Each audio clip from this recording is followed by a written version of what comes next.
Steel Surge Revolution by LokiStriker is an epic tactical JRPG for Pico 8. Steel Surge Revolution by LokiStriker is a 4x city builder for Pico 8. Steel Surge Revolution by LokiStriker is a shmup for Pico 8.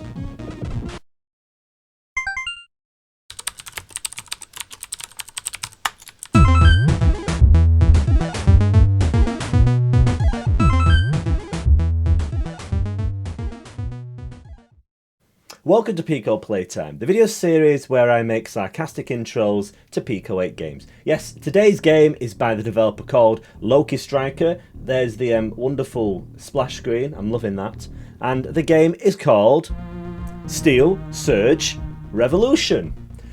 It's a shmup. Despite what I was saying in the intro, just ignore that man behind the curtain. Yes, this is a shmup, and we'll get straight into it. This is a caravan-style shmup, which I believe means it's all about kind of chasing score, and I think means it loops around at the end if you manage to complete it. Don't worry, I've not managed to complete it in my very thorough research for this game, which involved playing it all morning.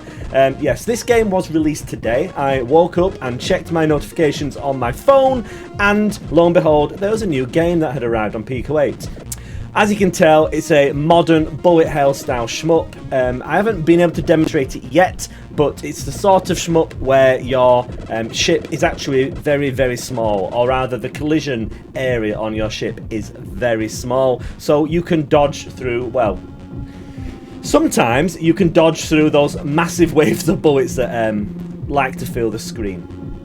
It's made by LokiStriker, and if you are still on Twitter, you may have followed the development of this game. I have seen a few GIFs of this game in its kind of development, and I'll be honest, at first I thought I was still looking at GIFs of Calican, which is another brilliant shmup released a few weeks ago for Pico 8. Go and check that game out after you've checked this one out. Yes, both games feature... There's our first death. Both games feature a rather nice looking muted palette scrolling background, which you can see on the title screen. So I was confusing the two games. Both games also have the fingerprints, the DNA of LaserDevs Academy's Advanced Shmup tutorial series, which I believe is still ongoing. I really should check that. But yes, LaserDevs Academy, also known as Chrisman, has really pulled together the Pico 8 community this year on shmups, which is brilliant because I love shmups and I love playing really good shmups. Yeah, his Advanced Shmup tutorial series, go and check that out if you're interested in Pico 8 development, or if you're just interested in shmups in general. Very much worth a look. Yes, I am on the high score screen here, amazingly. The scores that come built into the game are quite forgiving, so you can very quickly set some high scores, do not worry. However, this is a game about chasing those high scores, and hopefully I'll be able to perhaps explain my own exploration into how to do that, even though I might not be able to demonstrate it. On the title screen then, we've got high scores. We've got start, which we've already seen. In the options, we have the option to turn off the music. Don't know why I'd want to do that, because it's excellent, so I'm going to leave that on. And you can turn on the style pop-ups. Now, I've checked up on this, and the style pop-ups are... We'll see them at the top of the screen. I think it says momentum and streak, I think. Those can be turned off if you don't want to see them. Basically, the scoring system rewards a certain style of play, which I'm still trying to unpick. I'm sure if you're more knowledgeable about shmups than I am, it'll probably be really obvious what it is. I think it's to do with being close to the enemies. Anyway, let's get into another game. Yes, this is quite a hard game. There's only one stage at the moment. I've yet to beat it. I've managed to get to what I believe is the end boss. You know, survive a few seconds against it, but by that point, I'm usually on my last life, and it usually doesn't last very much longer after that. What I was killed by on the previous run was the mid-level boss. For a long time I thought that was the end boss. I was sadly mistaken. So yeah, there's only one stage, and it's It's very fast paced. Death comes very quickly, but you can also get straight back into the action, which is always nice in a game like this. You don't want to be waiting to get your gratification, and yeah, there is a lot of gratification to be got in this game. The feel of the game is excellent. The ship moves in such a nice way. I feel a bit of a charlatan saying that the ship moves in a nice way. It just moves across the screen, but I don't know, it just feels good. I suppose some shmups can have ships that are fairly slow. Sometimes they can be a little bit too fast. This is Goldilocks ship. It feels just right. Oh my, here is the yes, that's the mid boss. Now there are only 2 upgrades in the game at the moment. I've picked up the one which gives you an extra shot on your spread shot, as you can see here. I'm now firing 4 missiles instead of 3. The other one lets you fire backwards, which seems kind of niche. I don't know if there is some subtle strategy to use in that. Could be against this enemy, to be honest. Oh yes. Some of these enemies are not playing around. Yeah, so there's only 2 upgrades in the game at the moment. The game is still in alpha, so expect things to be added to this game. I am playing it on release day, or near enough. Never too sure about release day, seeing as we're all on the internet and who knows how time zones work. Here we go. Is this the end boss? I hope it is. Fantastic. The change of music suggests it is. And, oh, this is a big boy. This is a big fella. This is a big ship. It actually starts off in a quite forgiving way. Oh my god. Yeah, it's not playing. Those shots are fast. Yeah, that's as far as I've managed to get on the on the end boss. So I'd really like to be able to beat it. Anyway, we managed yet another high score there. As you can see, the scores that come built in really aren't that bad. Anyway, let's carry on. You may have noticed this is a multi-cart game, so I imagine that as the game is expanded upon, extra carts, extra stages will be added with extra enemy patterns and whatnot. So very excited to see where this game goes. You can play the game on itch, and you can download the game on itch as well, which you'll have to pay for. Now, buyer beware here, because this is an alpha and it is priced at $5. So you make your own judgment on that. I think it's worth it, but your mileage may vary. If you're not sure, try it out on itch first. Okay, give it a look. Anyway, let's get into the rest of it. So, I've played 2 games so far, and you probably, if you played the game, you're probably screaming at the screen, why hasn't he used the option? Well, don't worry, I know all about the option. I'm going to explain it now, okay? Chill your beans. So, this is a shmup where you need to be holding down the fire button at all times, but as you are probably aware, Pico 8 has 2 action buttons. The other one lets us drop our option, our little helper, our little orbiting fiery friend. Yeah, shmups like this, they call them options. Don't know where that terminology comes from. I imagine probably an old game like R-Type or something. Who knows? Anyway, as you can see, now that I've dropped the option, you can see there is that radius, and the option automatically fires at any enemies within that radius, which is rather helpful. However, it's not all plain sailing. For a start, when we are firing with the option out, notice how much slower the ship moves, and we only fire 2 shots instead of the usual 3. So, yeah, that's the option. It's very handy, and I'm sure there's some very tactical ways in which it can be used. As you can see, I've picked up the other upgrade this time round, which has the back shot. You don't tend to, or there doesn't seem to be that many enemies where you can use the back shot, so not really sure why you'd pick this other than to demonstrate it in a review, or maybe for the extra challenge. Maybe there's some subtlety to the back shot that I'm just missing. So at this point we've kind of explained most of the gameplay, I hope, or enough of the gameplay. Let's start talking about the details, which is why I picked out this game. It's probably going to be obvious what I'm going to talk about now. I usually do it earlier in the video, but here we are. Yes, it's a title screen, everyone. It's a nice title screen. Yeah. using the background there. It's a lovely scrolling background, that. The bit of parallax scrolling. We all love a bit of parallax scrolling. And it looks great. Yes, the muted colour palette for the background. I don't know if this was a thing in Christman's tutorial series, but this and Calican, they both have a very similar looking scrolling background. Maybe it's just coincidence, I don't know. But it's a very nice background, isn't it? Very cool. And as you know, you've probably seen as well, when you get into the second half of the stage, we have a sort of more abstract looking, sort of 3D looking background. I hope that's not just something left in at the alpha stage. I hope that stays in, because it does look rather cool, if a little bit abstract, but I like a bit of that. So yeah, title screen. Presentation all around, to be honest, is exceptional. Did you notice that little screen wipe when I started a new game there? It's those little details like that. It all adds up, doesn't it? Yes, a lot is said about polish in Pico 8 games. A lot is said about polish in Pico 8 games by myself, but it does make a difference, doesn't it? You may have noticed as well, I keep getting some rather lucky collisions with enemies. Yeah, the collision in this game is of the kind of modern style, where you've got a very small collision object, which lets you pull off some very cheeky looking dodges. I find it does take a little bit of getting used to, but it's the style at the moment, so I'm not going to complain about that. All these bullets.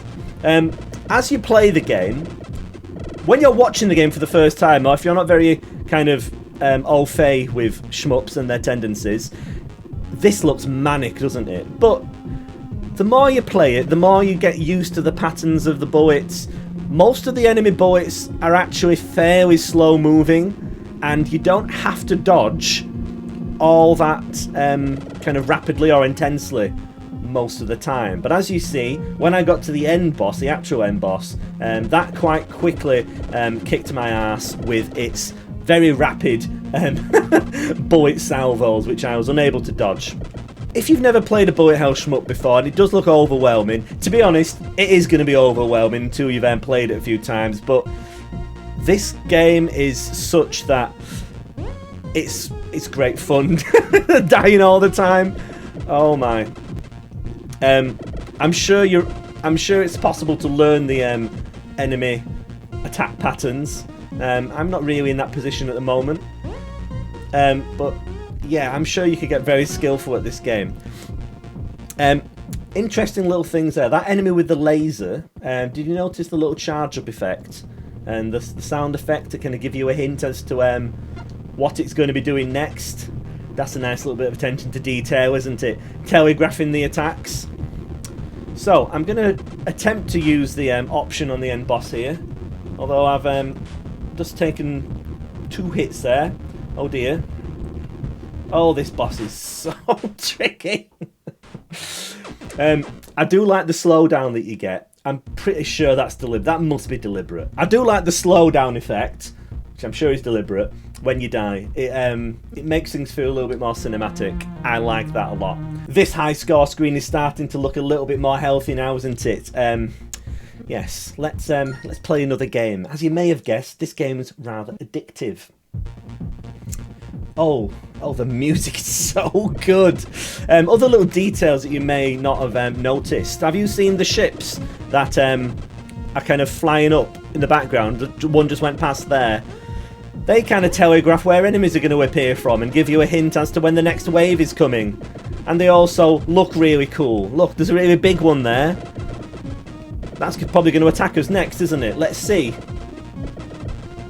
Is that the end boss? I'm not sure, but it's a cool detail, isn't it?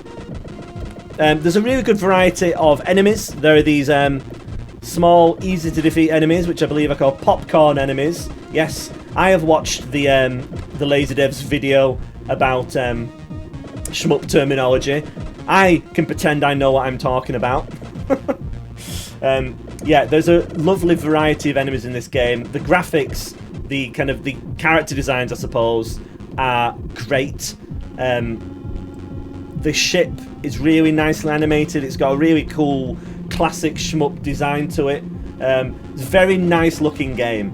The limited colour palette works really well. It makes the sprites look really kind of it makes the sprites look a lot higher colour than they are. Don't forget, this is still Pico 8. This is still in 16 colours. Some of the sprite work that we're starting to see in Pico 8 games now make you question whether there are still just 16 colours. Obviously this is using an extended palette, but yeah, it looks good, doesn't it? Oh, I really like that enemy. That beam attack is so cool. So, my understanding of how the scoring system works then. When you haven't got the option in a fixed position, the option will still fire at enemies that get close to you.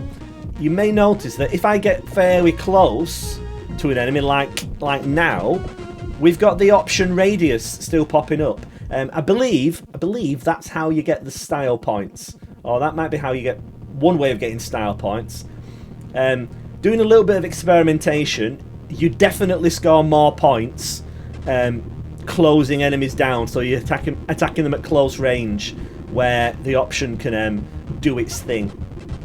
I don't know whether that's just because you kill things quicker, or whether it is a deliberate scoring system, but either way, it's a very cool detail, that risk and reward ratio of do I want to get really close to the end boss that is going to wipe me out? Usually the answer is no, but if you want to get a high score, that answer should be yes. The momentum system, it could also be kind of how quickly you defeat chains of enemies. You see it kind of increase when we blow up large groups of the little popper enemies.